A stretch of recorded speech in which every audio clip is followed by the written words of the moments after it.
কে কে কে ওখানে? কে ওখানে? কে ওখানে?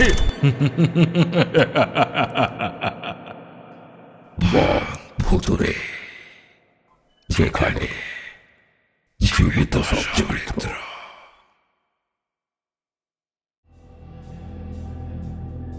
নমস্কার শ্রোতা বন্ধুরা, বং ভুতুরে চ্যানেলে আপনাদের সকলকে স্বাগত। আজকে আপনারা শুনবেন প্রখ্যাত লেখিকা সঞ্চারী ভট্টাচার্যের কলমে প্রেত ডামরির তন্ত্র পিশাচী। গল্পের সূত্রধার আমি শুভ, গল্প পাঠে রৌনক। তাহলে শুরু হচ্ছে আমাদের আজকের নিবেদন, প্রেত ডামরির তন্ত্র পিশাচী।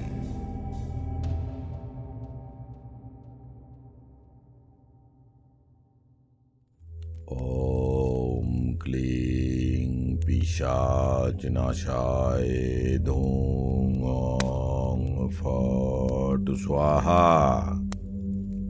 ওম ইম ক্রিম ওম স্বাহা। তান্ত্রিকের ওই আগ্রাসী উন্মত্ত আর্তনাদের সুর কিভাবে তন্ত্র সাধনার সার হতে পারে? কিভাবে এত বড় সর্বনাশ করতে পারেন তিনি?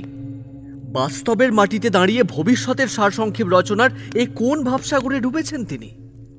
এ যে প্রলয় আনতে চলেছে, প্রলয়ের সুর বাজতে চলেছে। তান্ত্রিকের সামনে বাধা পড়ে রয়েছেন এক প্রসবিনী।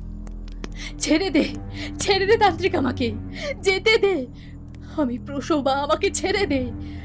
আমি আমার এই সন্তানকে পৃথিবীর আলো দেখাতে চাই। একে তুই কিছুতেই নিজের বলির সামগ্রী বানাতে পারিস না। আমি মা হয়ে এই কাজ তোকে কোনোদিনও করতে দিতে পারি না, কিছুতেই না। আমার অভিশাপ লাগবে তোর, অভিশাপের শেষ হবে তোর কুল। তাই চাস কি তুই? তান্ত্রিক অবিচ্ছেদ্যভাবে মন্ত্রপাঠ করেই চলে। অবিরাম চলতে থাকে সেই বহমান মন্ত্রের ধ্বনি। ওম ক্রিং পিশাচনাশায় ধূং ধূম অং ফট স্বাহা। ওম ওম ইম ক্লিম ওম ওম স্বাহা। ওম ক্লিম পিশাচনাশায় ধূং ধূম অং ফট স্বাহা।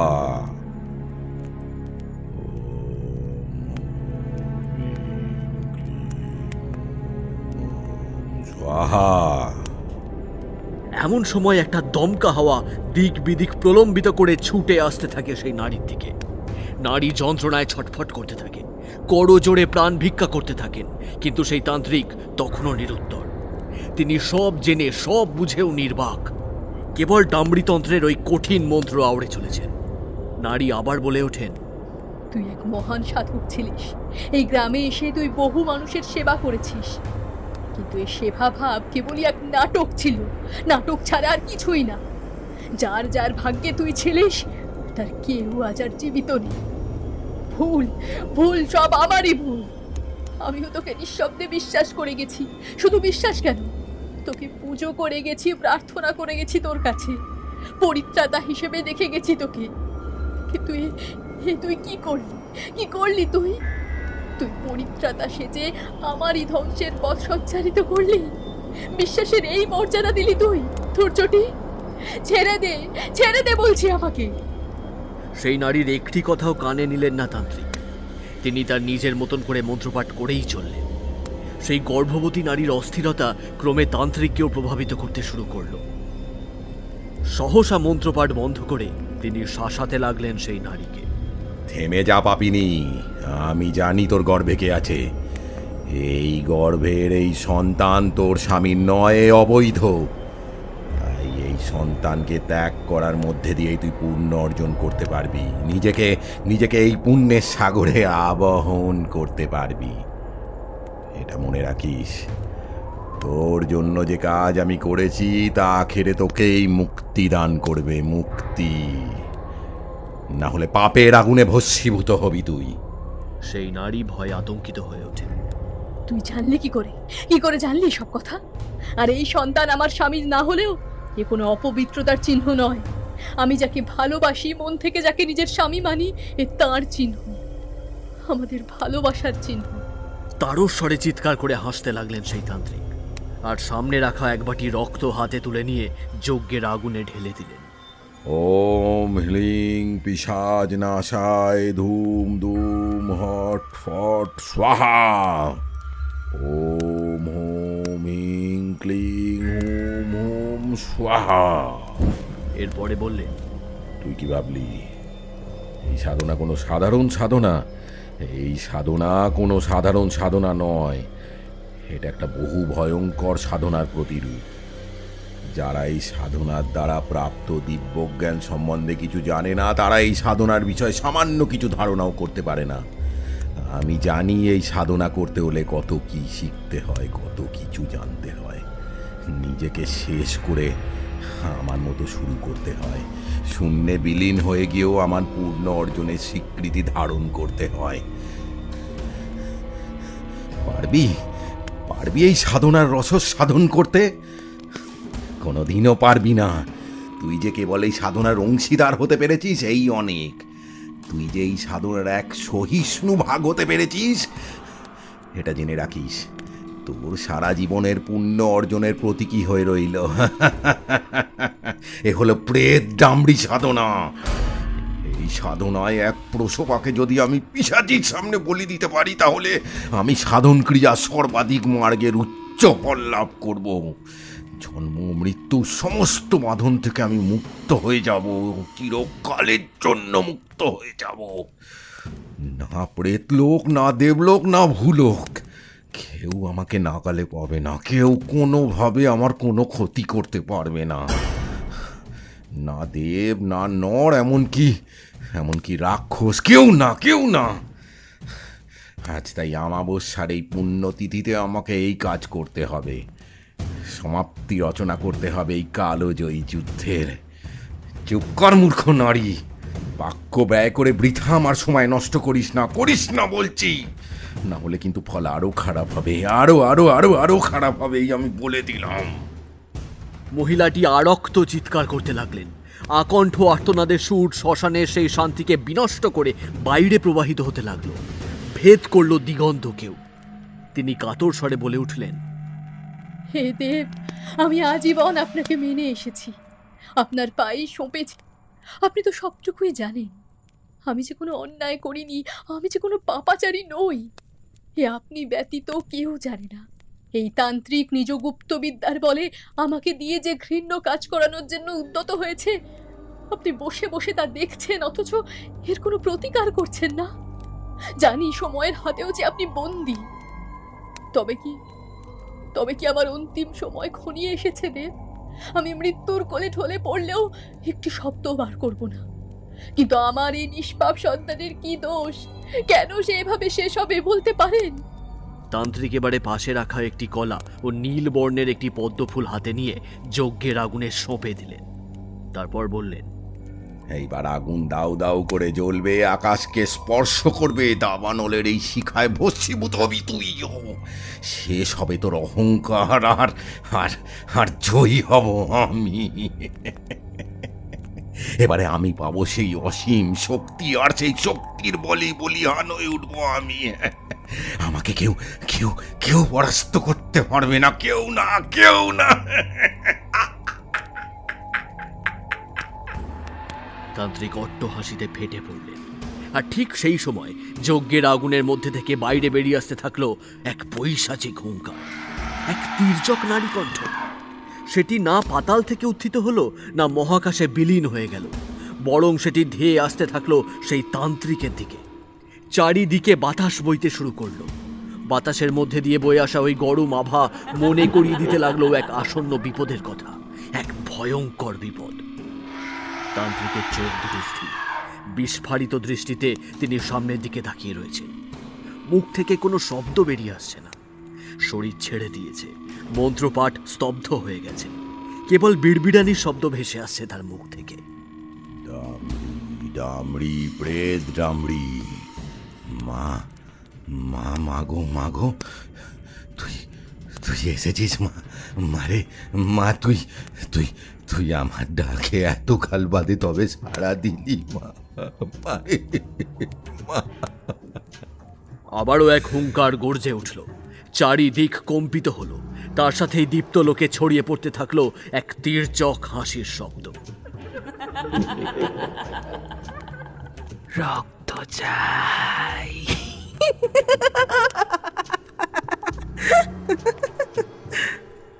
রক্ত চাই, রক্ত চাই আমার, রক্ত দে,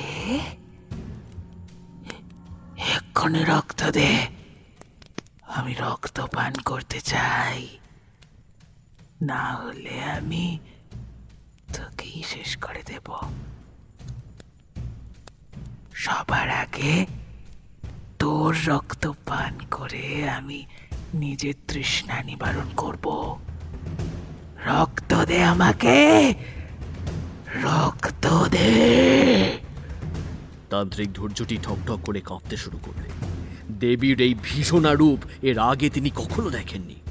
তার এই রূপ দেখে তিনি আরো মোহিত হয়ে পড়লেন, কিন্তু এই মোহের জোরে পরবর্তী ক্রিয়াটি করতে ভুলে গেলেন। আর সেটিই ছিল এই সাধনার ক্ষেত্রে সবচেয়ে প্রয়োজনীয় ক্রিয়া। পিশাচের আগমনের সাথে সাথে নিজের বাঁ হাতে তালু চিরে রক্ত বের করতে হতো, আর সেই রক্ত যজ্ঞের আগুনে অর্পণ করতে হতো। কিন্তু দেবীর এই প্রলয়ঙ্কারী রূপ দর্শন করে তান্ত্রিক বাকরুদ্ধ হয়ে গেলেন। এ দেবীর পৈশাচিক রূপ, ভীষণা রূপ। এ রূপে দেবী প্রলয়কে ত্বরান্বিত করেন। প্রলয়ও দেবীর এই রূপকে ভয় পায়। ভীষণা এই রূপ মেদিনীকে কম্পিত করতে সক্ষম। দেবীর সেই অট্টহাসির শব্দে হাজারো মানুষের হৃদস্পন্দন স্তব্ধ হয়ে যায়। পা চলে না, এমনকি শব্দও বের হয় না মুখ থেকে। মুখমণ্ডলের দীপ্তিও লোপ পায়।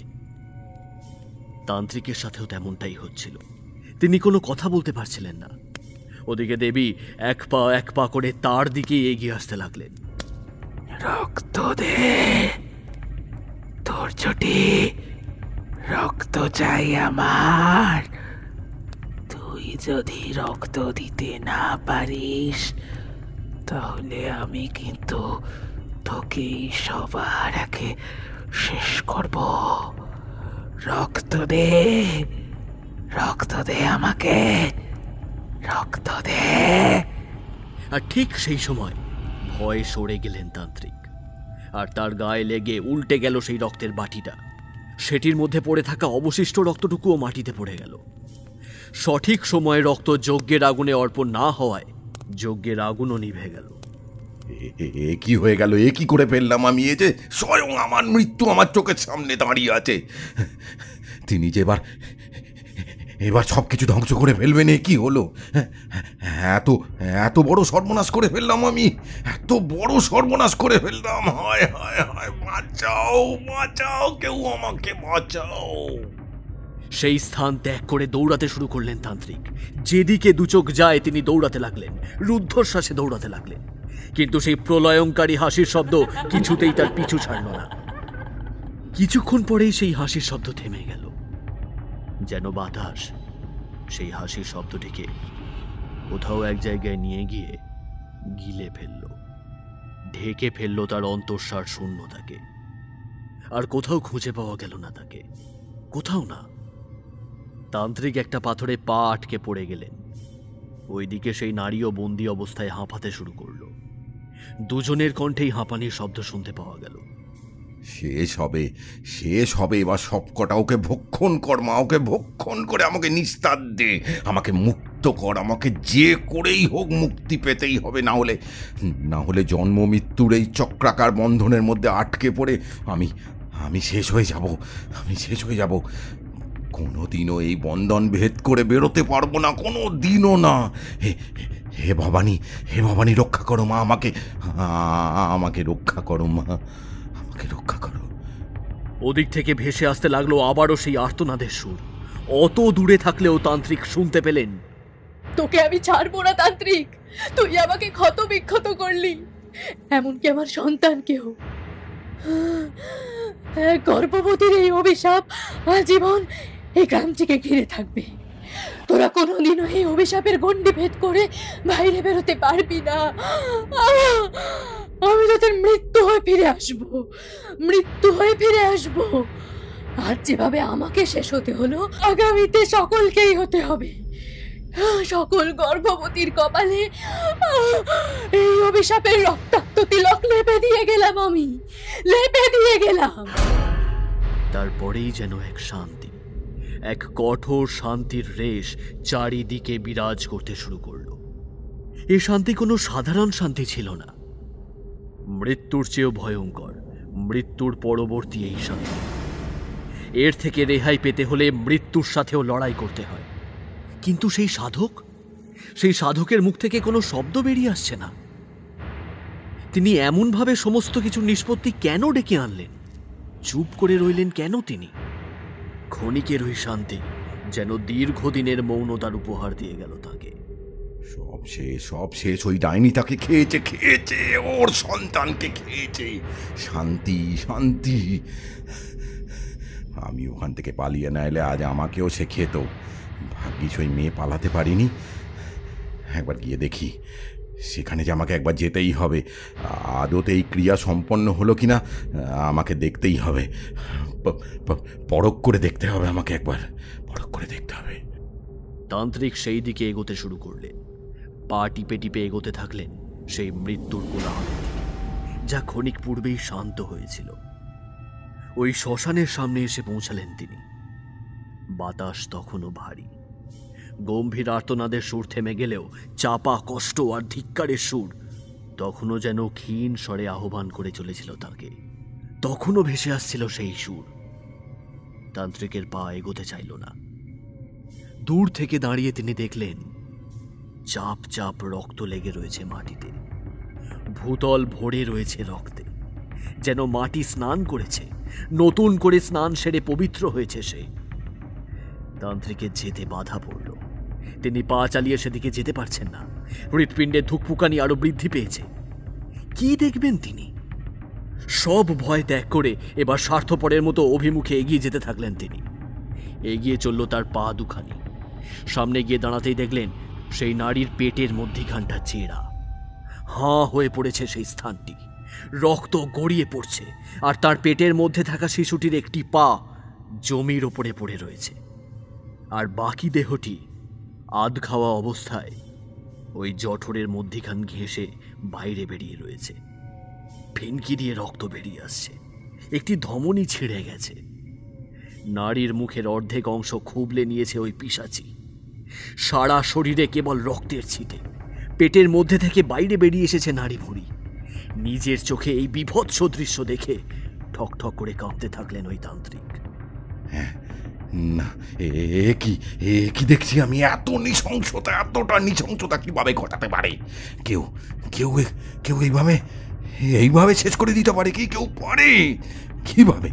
কিভাবে পারে? এমন সময় আবারও গর্জে উঠল মেঘ, আর সেই তান্ত্রিক শুনতে পেল, তুই আমাকে তৃপ্ত করতে পারিস নি ধৈর্যটি।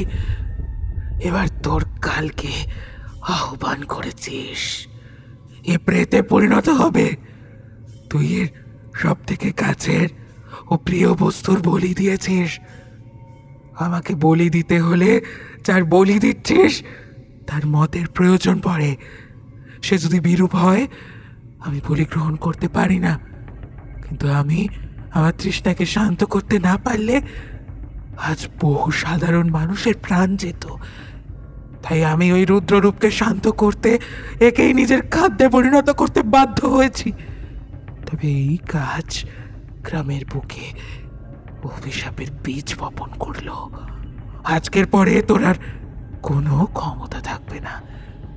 এতকাল ধরে তুই সাধনায় যেটুকু জ্ঞান অর্জন করেছিলি, আজকে আমি সেই সব কিছু তোর কাছ থেকে কেড়ে নিলাম। তোর প্রাণের মধ্যে দিয়ে সেই সব কিছু আমার মধ্যে লীন হয়ে যাবে। এই অভিশাপ তোকেও শেষ করবে, কিন্তু আগামীতে শেষ করবে গোটা গ্রামকে। তুই পাপী, তাই তোকে আমি শেষ করব। একটি ত্রিশূল আকাশপথে এসে বিদ্ধ করল তান্ত্রিকের বক্ষদেশ, আর সাথে সাথে এফোড় ওফোড় হয়ে গেল তান্ত্রিকের হৃৎপিণ্ড। এমন সময় তান্ত্রিক লক্ষ্য করলেন আরও এক ভয়ঙ্কর দৃশ্য। তিনি দেখলেন সেই মৃত নারী তার আধ খাওয়া শরীরটাকে নিয়ে এসে দাঁড়িয়েছে তার সামনে। একদিকের চোখ, মুখ ও কপালের অংশটি নেই, রক্তের ফোঁটা ঝরে ঝরে পড়ছে সেখান থেকে, দাঁতগুলোও ঝুলছে। ধৈর্যটি কোনো কথা উচ্চারণ করতে পারলেন না। ক্রমে তার শ্বাস রুদ্ধ হয়ে আসতে লাগলো, এমনকি হৃদস্পন্দনও স্তব্ধ হয়ে আসতে শুরু করলো। ক্ষণিক পরেই সবকিছু চির শান্তিতে বিলীন হয়ে গেল। সবকিছু শান্ত, শান্তির সাগরে অবগাহন করতে লাগলো চতুর্দিক। কিন্তু এক নতুন অধ্যায়ের শুরু হলো সেই রাত, মৃত্যুর অধ্যায়। রক্তবর্ণ এই অধ্যায়ের মধ্যে দিয়ে সবকিছুর নবসূচনা তো হলো, তবে তা ছিল ক্ষণস্থায়ী। মৃত্যুই যে আখেরে আসল সত্য হিসেবে নিঃশ্বাস নিচ্ছিল। ওই গ্রামের বুকে বিদ্ধ হওয়া তান্ত্রিকের দেহটাই ছিল সেই সত্যের প্রমাণস্বরূপ। এক নতুন ধ্বংসলীলায় মেতে উঠল গোটা গ্রাম। ধর্মপুরের মাটিতে অধর্মের বীজ বপিত হলো। এই নতুন অধ্যায় মৃত্যু পথযাত্রী রূপে নিজেকে আত্মপ্রকাশ করল। এরপরে কেটে গিয়েছিল 6টা মাস, কিন্তু ধর্মপুরের অভিশাপের ঘোর কাটল না। একের পর এক গর্ভবতীর নৃশংস মৃত্যু ঘটতে লাগল। এর কারণ কেউ আন্দাজ করতে পারল না। ওই গ্রামে প্রসবের অবস্থায় কোনো নারী উপনীত হলেই তাকে গ্রাম থেকে দূরে পাঠিয়ে দেওয়ার সিদ্ধান্ত নিলেন গ্রামের মোড়ল। কিন্তু একদিন রাতের বেলা সেই মোড়লকেও তার বাড়ির চিলেকোঠায় মৃত অবস্থায় পাওয়া গেল। কেউ যেন তার দেহটিকে আধ খাওয়া অবস্থায় রেখে দিয়ে গিয়েছিল। চোখগুলো খুবলে নেওয়া হয়েছিল। মোড়লের এমন নৃশংস মৃত্যু গ্রামের মানুষকে ভাবিয়ে তুলল। অনেকেই গ্রাম ছেড়ে চলে যাওয়ার সিদ্ধান্ত নিয়ে ফেললেন। গ্রামটির বিষয়ে অনেকেই জানতে পারলেন। ধীরে ধীরে এই খবর শহরেও ছড়িয়ে পড়ল। বিভিন্ন খবরের কাগজের হেডলাইনে দেখা যেতে লাগলো ধর্মপুরের নাম।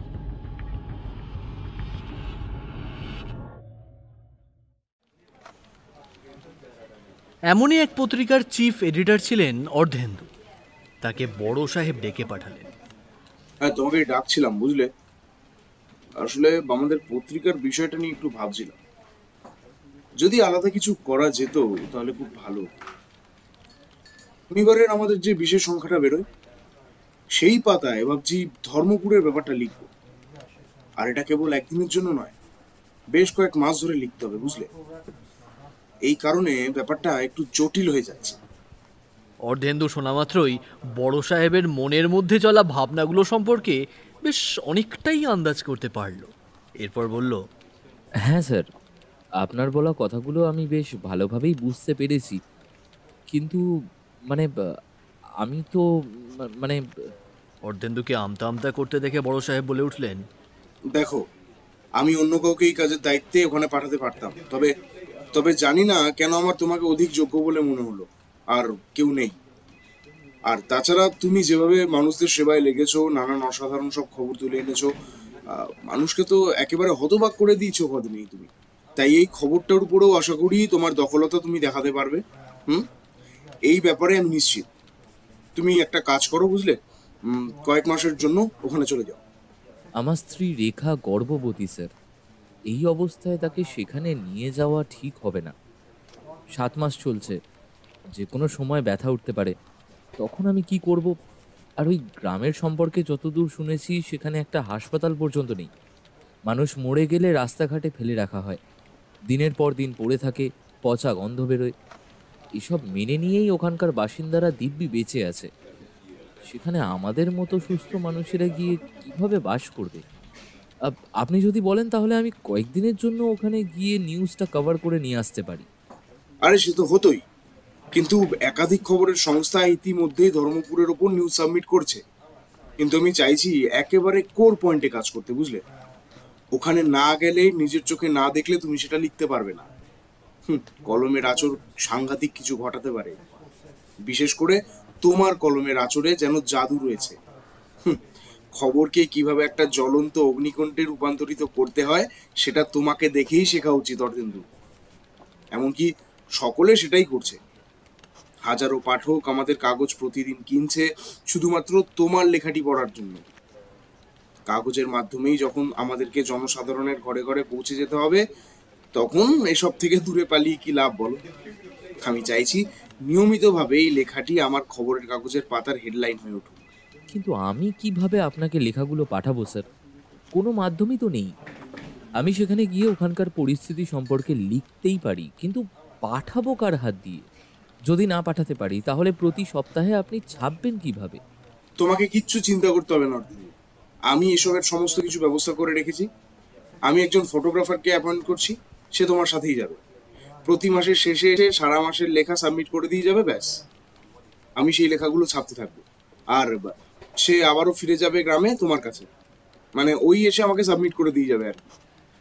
এইভাবেই বিষয়টা চলতে থাকবে। যদি দেখি যে আমাদের টিআরপি বাড়ছে তাহলে বিষয়টাকে এগিয়ে নিয়ে যাব, আর যদি দেখি যে এটাতে মানুষ বোর হয়ে যাচ্ছে তাহলে এখানেই ছেড়ে দেবো আর কি, ব্যাস। কিন্তু আগে তো শুরু করি, শুরুর আগেই যদি মন মরা হয়ে পড়ি তাহলে তো আর হবে না, তাই না? এত বড় একটা সংস্থাকে চালাতে গেলে নানান রকমের অনেক প্রয়োজন পড়ে, তাই না? তাই এত সহজে কি হাল ছেড়ে দেওয়া যায়? আপনি আমাকে বড় চিন্তায় ফেলে দিলেন স্যার। কাজটা ঠিক মতন করতে পারলেই তোমার প্রমোশন একদম পাক্কা, এটা মনে রেখো। কিন্তু আমি কথা দিয়ে কোনো দিনও কথার খেলাপ করিনি, তুমি কিন্তু সেটা খুব ভালো করেই জানো। এবার আর কোনো বাড়তি কথা নয়, একেবারে ব্যাগপাটরা গুছিয়ে মিয়া বিবিতে বেরিয়ে পড়ো দেখি, আমি গাড়ি পাঠিয়ে দিচ্ছি। আর যদি সেরকম দেখো তাহলে তোমার স্ত্রীকে নিয়ে কলকাতায় ফিরে এসো, আশা করি তার কিছু হবে না। আমি ওখানে একজনের বাড়িতে তোমার থাকার ব্যবস্থা করে দিয়েছি, যদিও বিষয়টা খুব অপ্রাসঙ্গিক। ওই অজপাড়া একা তো আর হোটেলের ব্যবস্থা করা সম্ভব নয়, তাই ওখানকার স্থানীয় মোড়লের বাড়িতেই তোমার থাকার ব্যবস্থা করে দিয়েছি। কিন্তু অর্ধেন্দু, কথাটা বলেই চুপ করে গেলেন বড় সাহেব। অর্ধেন্দুও কপালে চিন্তার ভাঁজ ফেলে তাকালো বড় সাহেবের দিকে। কি হলো স্যার? কিছু বললেন না যে? আপনি হঠাৎ করে এমন চুপ করে গেলেন কেন? মশাই কিন্তু নেই মানে মারা গেছেন, আর যেভাবে মারা গেছেন সেটা কিন্তু খুবই নৃশংস। গ্রামের মধ্যে এরকম হত্যার তাণ্ডবলীলা কে চালাচ্ছে তা জানি না। ও মাই গড! আর আপনি সেখানে আমার স্ত্রীকে নিয়ে যেতে বলছেন, তাও আবার যখন সে সন্তান সম্ভবা। আমি কি করে এত বড় রিস্ক নিতে পারি বলতে পারেন? আমাদের যে সন্তান আসছে তার যদি কিছু হয়ে যায়, আমার স্ত্রীর যদি কিছু হয়ে যায়, তখন তখন কি হবে আমার স্যার বলুন তো? বড় সাহেব এবার আগুনের গোলার মতো চোখ করে তাকালেন অর্ধেন্দুর দিকে। তারপর একটা সিগারেট ধরিয়ে বললেন, যদি পরিবারের কথাই এত ভাবো, পরিবার যদি এত প্রিয় ছিল তাহলে এই কাজে জয়েন করেছিলে কেন? কিন্তু তখন বোধহয় তুমি অন্য মনস্ক ছিলে, তাই খেয়াল করোনি ব্যাপারটা। আর বাবা, পরিবারটা চালাতে গেলে যেটার প্রয়োজন সেটা তো কাজ না করলে আসবে না। এই যে কলকাতা শহরের বুকে সুন্দর সুন্দর বাড়িতে থাকছো, বিলাসবহুল গাড়ি চড়ছো, এসব কার দৌলতে? ভুলে গেলে বুঝি? হ্যাঁ, তাহলে একবার মনে করিয়ে দিই, সেটা এই হরনাথ মুখার্জির দৌলতে। কথাটা ভুলে যেও না। আমি উপকারীর উপকার করি, কিন্তু অপকারীর ঋণ আমি কখনো রাখি না। তাই এক নিমিষে তোমাকে আমি টেনে রাস্তায় নামাতে পারি, 2 মিনিটও সময় লাগবে না আমার। আর কোনো জায়গাতে তুমি যাতে কাজ না পাও সেই বন্দোবস্ত আমি করে দেবো, ডোন্ট ওয়ারি। এবার তোমার ব্যাপার, কি করবে জলদি ডিসাইড করে আমাকে জানিয়ে। এই বলেই বড় সাহেব শেষ ধোঁয়ার রিংটা অর্ধেন্দুর মুখ লক্ষ্য করে ছুঁড়ে ঘর থেকে বেরিয়ে গেলেন। অর্ধেন্দু চেয়ারে বসে পড়ল, মাথাটা নুইয়ে দুফোঁটা চোখের জল ফেলল। লোকে ভাবে পুরুষ মানুষের নাকি কোনো কষ্ট নেই, কোনো বোঝা নাকি তাদের বই বেড়াতে হয় না। তবে এটা কি? নিজের পেট চালাতে কোম্পানি জয়েন করেছে, কিন্তু সেখানেও যে লোকের দ্বারস্থ হয়ে থাকতে হয়, অপমানিত হতে হয়। যোগ্যতা থাকা সত্ত্বেও নিজেকে প্রতিনিয়ত ছোট হতে দেখতে হয়, কারণ শুধু একটাই, লক্ষ্মী লাভ। আমি কি বলবো রেবাকে? এই সিদ্ধান্ত সে কোনো দিনই মেনে নেবে না। আমার প্রথম সন্তান আসছে, আর এই অবস্থায় কি যে করি। এদিকে না বললে তো সব শেষ, একেবারে পথে বসতে হবে।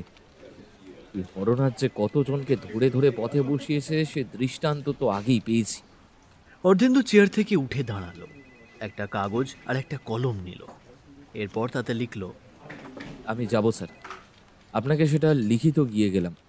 আপনি সময় মতো গাড়ি আর ফটোগ্রাফারকে পাঠিয়ে দেবেন। ওকে সঙ্গে নিয়ে সামনের শনিবারই বেরিয়ে পড়ব। কথাটা লিখেই বেরিয়ে গেল অর্ধেন্দু। পরে হরনাথ কাগজটি হাতে পেয়ে বেজায় খুশি হলেন। তারপর তিনি নিজের কাজ সেরে ফটোগ্রাফারকে ডেকে পাঠালেন, সবটা বুঝিয়ে দিলেন। আর সেই ফটোগ্রাফারটাও সময় মতো পৌঁছে গেল অর্ধেন্দুর বাড়িতে। স্যার আছেন? আমি অনিল, শুনছেন স্যার? অর্ধেন্দু বাইরে বেরিয়ে এলো। ও অনিল বাবু, আপনি? হ্যাঁ হ্যাঁ হ্যাঁ, বলুন। আসলে আমি এসেছিলাম আপনার সঙ্গে দেখা করতে। কাল তো আমাদের বেরোনোর কথা। আজকে গাড়িটা এখানে রেখে দিয়ে গেলাম। আগামীকাল সকাল 9টার মধ্যেই আমি চলে আসব। আপনারা রেডি হয়ে থাকবেন, বেরিয়ে পড়ব। কিন্তু গাড়িটা কে চালাবে? কেন, আমি তো গাড়ি চালাতেও জানি। কোনো অসুবিধা হবে না। আমি ঠিক চালিয়ে আপনাদের পৌঁছে দিতে পারবো। কিছু চিন্তা করবেন না। বড় সাহেব আমাকে আপনার স্ত্রীর অবস্থার কথাও জানিয়েছেন। ঘাবড়াবেন না। গ্রামের রাস্তা হলেও রাস্তাটা খুব একটা খারাপ নয়। আমি আগেও সেখানে গিয়েছি, তবে গ্রামে প্রবেশ করিনি, দূর থেকে দেখেছিলাম আর কি। যেতে খুব একটা কসরত করতে হয়নি। ভয় নেই, গাড়ি চলে যাবে একেবারে শেষ প্রান্ত পর্যন্ত। আপনি তৈরি হয়ে থাকবেন। দেরি করলে কিন্তু পৌঁছতে পৌঁছতে অনেক রাত হয়ে যাবে, আর ওখানে রাতের অন্ধকার মানেই। কথাটা বলেই থেমে গেলেন অনিলবাবু। সাথে সাথে অর্ধেন্দু তাকে জিজ্ঞাসা করল, কি হলো? আপনি ওভাবে হঠাৎ করে থেমে গেলেন কেন? কোনো ভয়ের ব্যাপার রয়েছে নাকি সেখানে? দেখুন, জানলে আগে থেকে বলুন আমাকে। আমি জীবনের ঝুঁকি নিয়ে এই কাজ কিছুতেই করতে পারবো না। না না, সেরকম কোনো ব্যাপার নয়। আসলে ওখানকার স্থানীয় বাসিন্দাদের সঙ্গে আমার একবার কথা হয়েছিল।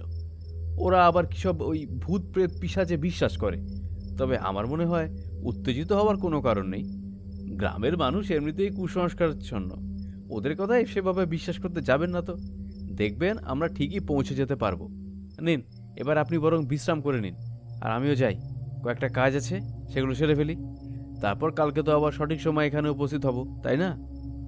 এই বলেই একটা মৃদু হাসি হেসে চলে গেলেন অনিলবাবু। কিন্তু অর্ধেন্দুর মনের মধ্যে হাজারো চিন্তা দলা পাকাতে শুরু করলো।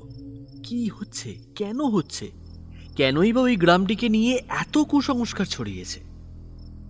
এই ব্যাপারগুলো নিয়ে দুশ্চিন্তা করতে থাকলো অর্ধেন্দু। ওদিকে রেবার সঙ্গেও এই বিষয়ে ভালো রকমের বচসা হয়ে গেল, কিন্তু শেষমেশ সাহসী স্ত্রীকে বাগে আনতে পারল সে। রেবা তাকে উদ্দেশ্য করে বলল, আমি তোমাকে ওই বিপদের মধ্যে কিছুতেই একা ছেড়ে দিতে পারবো না অর্ধেন্দু। আমি নিজেকে নিয়ে ভাবি না, কিন্তু যত চিন্তা এই বাচ্চাটাকে নিয়ে।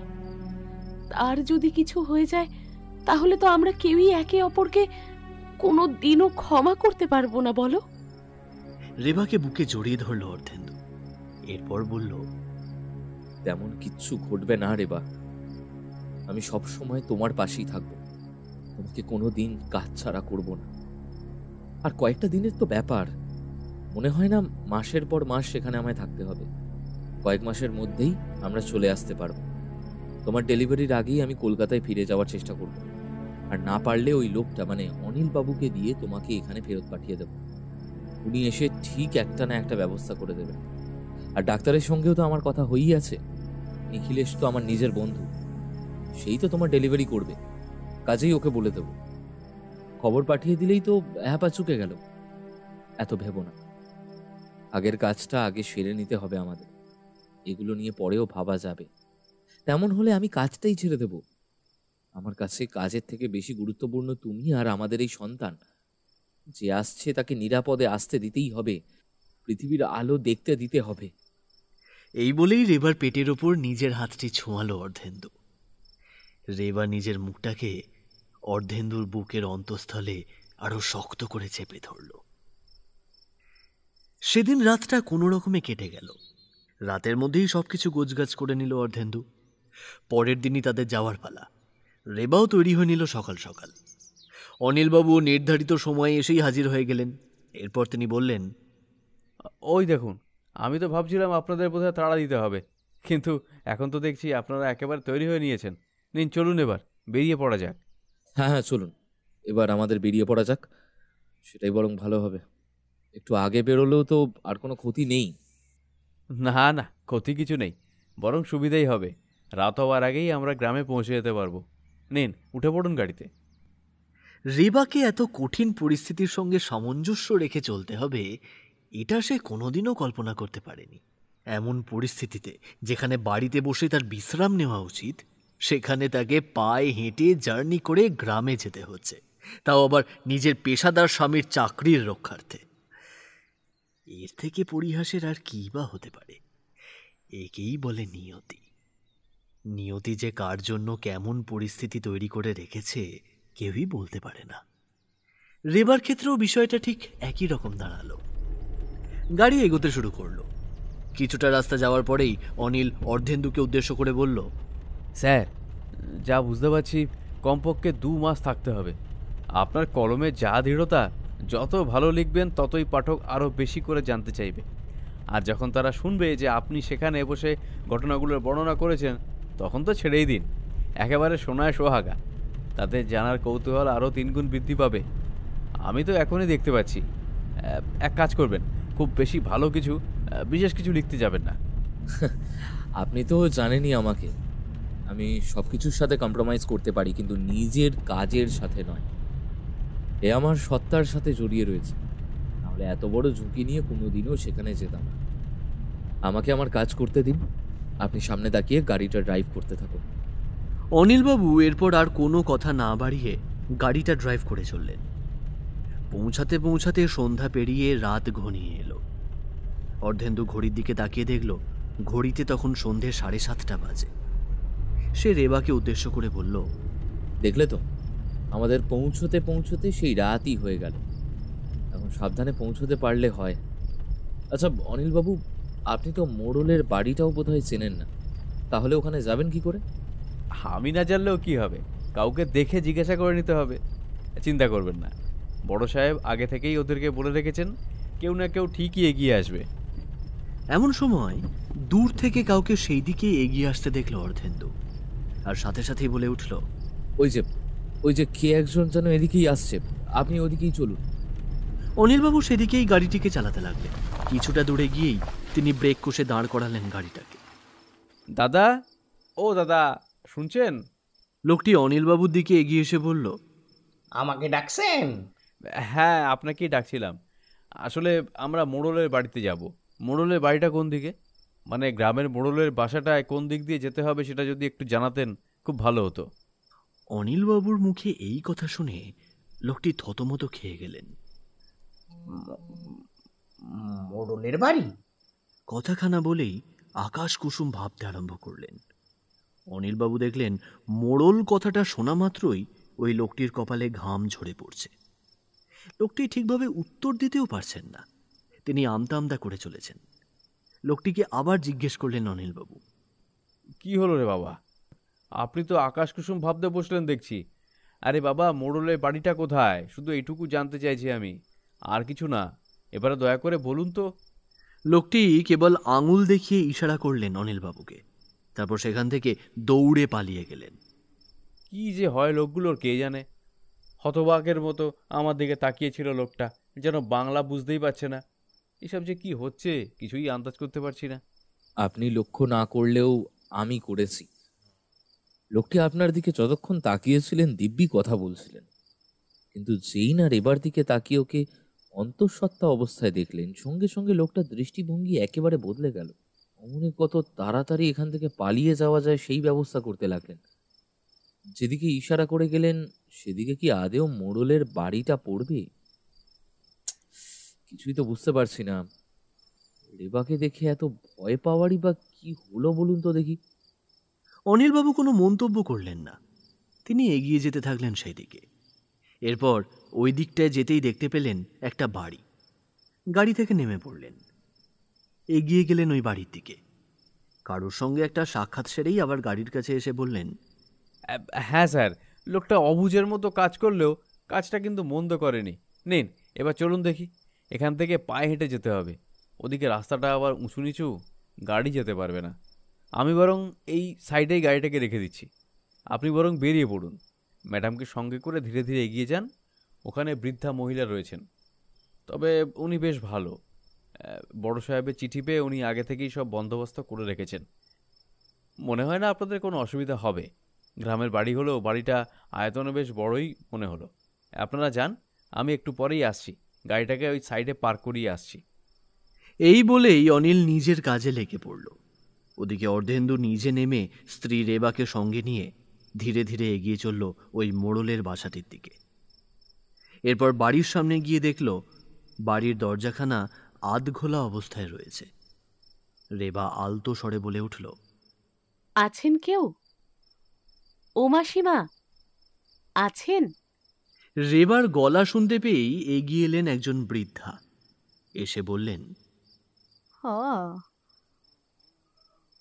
আপনারা এসে গিয়েছেন, আসুন, ভেতরে আসুন। রেবাকে সঙ্গে করে ঘরের ভেতরে যাওয়ার সময় মহিলাটি নজর গেল রেবার পেটের দিকে। রেবাকে অন্তঃসত্ত্বা অবস্থায় দেখার সঙ্গে সঙ্গেই তিনি ঘাবড়ে গেলেন।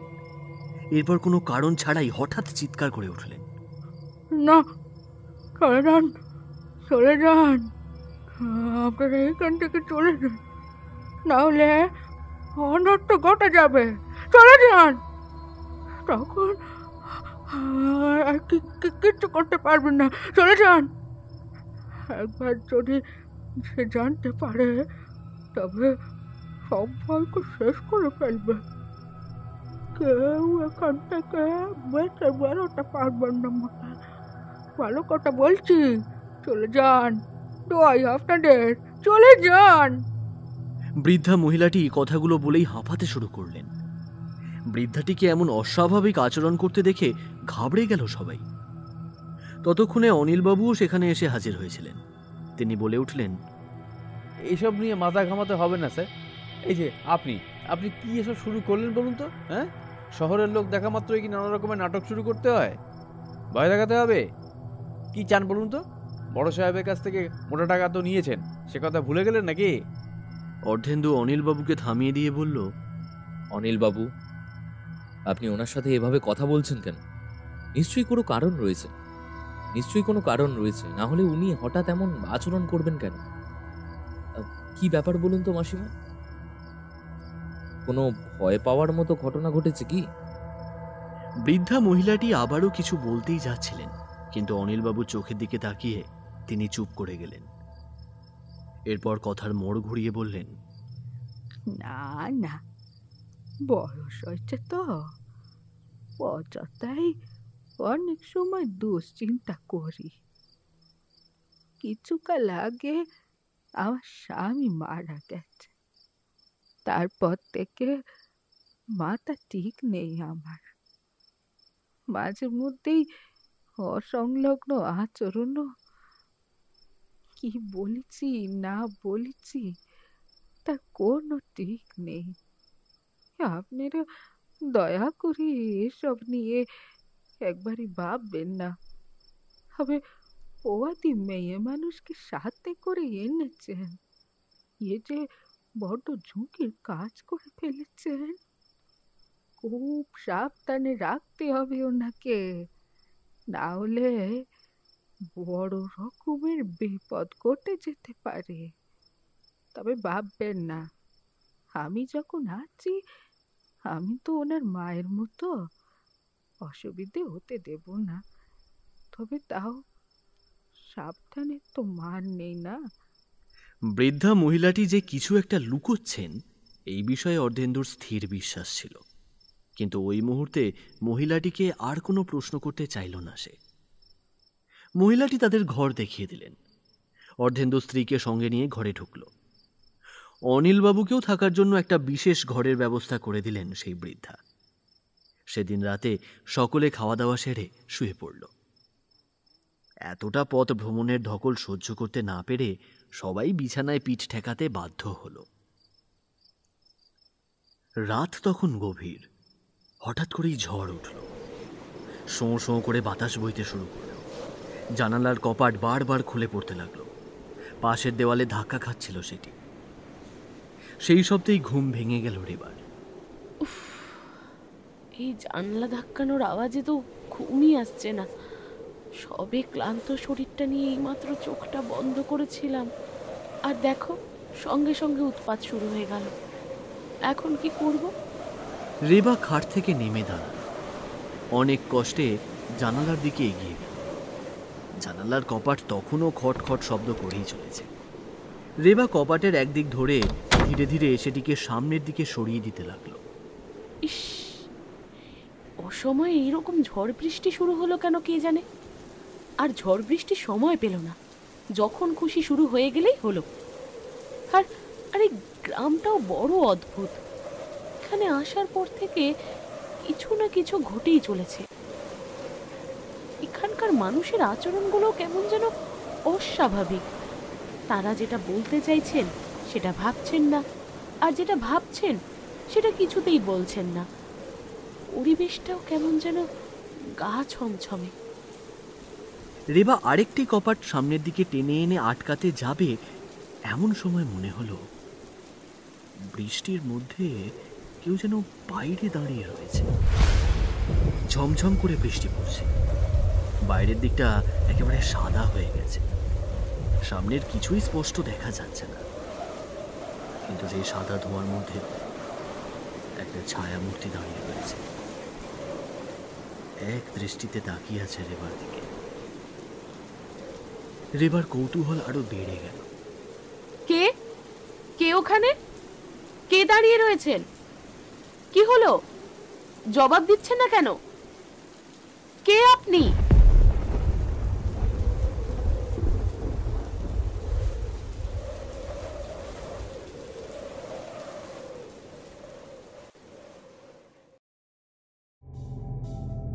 শেষ হলো প্রেত ডামরি তন্ত্র পিশাচি গল্পের প্রথম পর্ব। আগামী পর্ব শুনতে হলে চোখ রাখতে হবে শুধুমাত্র বং ভুতুড়ে ইউটিউব চ্যানেলে। শুনতে থাকুন, সঙ্গে থাকুন। ধন্যবাদ।